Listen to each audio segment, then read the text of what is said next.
Everyone, this is Tim from YourSix Studios. Today in this video I'm going to show you how to fix if there's no sound through your Type-C earphones on your Samsung phone. So there's one setting that you can try. So if we go to the top right and go to settings right here and scroll down, we want to go to About Phone and select this. Then going down to where it says software information, going down to where it says build number and click this 5 times.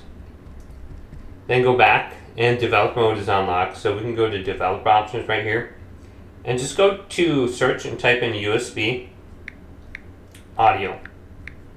Otherwise you can scroll through developer options and you can try to find it, but we're looking for disable USB audio routing right here, and it will just scroll all the way to it. Otherwise you have to find it yourself. So you can try toggling this on or off. So if it's off, try toggling it on, see if this works. If it's on, try toggling it off. And then just make sure you back out of this menu and make sure it's saved. So once it's saved, also we could just try restarting our phone after we hit that setting. Just go to quick restart.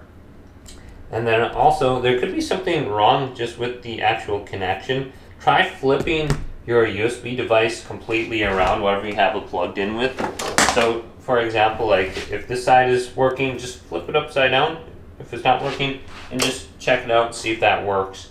But hopefully this video did indeed help you out. If it did, leave it a big thumbs up and subscribe to my channel down below.